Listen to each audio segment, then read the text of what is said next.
आज की मेरी इस वीडियो में आपका स्वागत है। आज हम ये जानेंगे कि सर्दियों के समय हैंडपंप और कुएं का पानी गर्म क्यों होता है तथा गर्मियों के समय कुएं व हैंडपंप का पानी ठंडा क्यों होता है। इसका क्या कारण है, आज हम विस्तारित रूप से अध्ययन करके जानेंगे। देखो, गर्मी के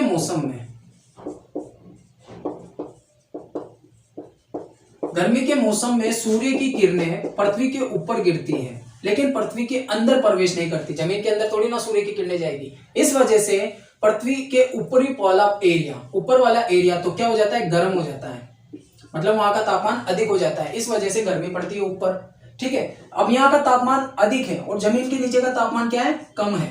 जब वर्षा आती है तो वर्षा का पानी पृथ्वी के नीचे चला जाता है और पृथ्वी के भीतरी चट्टानों में फंस जाता है।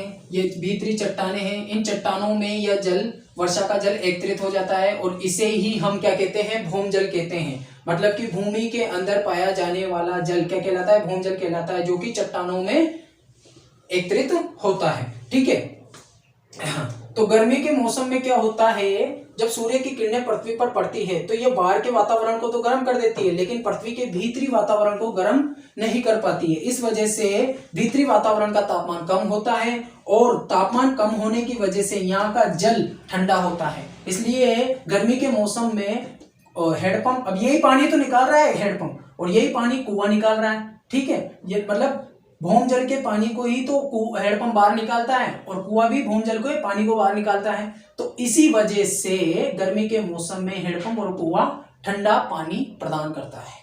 ठीक है, अब सर्दियों के मौसम में क्या होता है, सर्दियों के मौसम में पृथ्वी के ऊपरी सतह पर, मतलब इस एरिया में क्या होती है, सर्दी होती है।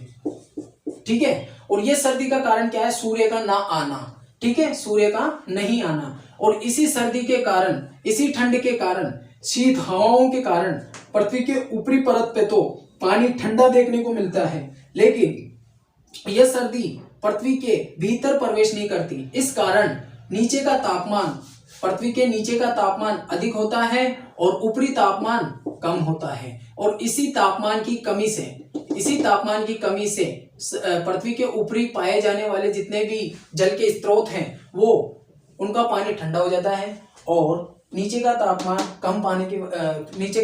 अधिक होने की वजह से भौमजल का पानी गर्म हो जाता है। और ये भौमजल का पानी जब गर्म हो जाता है तो इसी भौमजल के पानी को हम कुएं व हैंडपंप के माध्यम से बाहर निकालते हैं, तो हमें पानी गर्म देखने को मिलता है। समझ गए?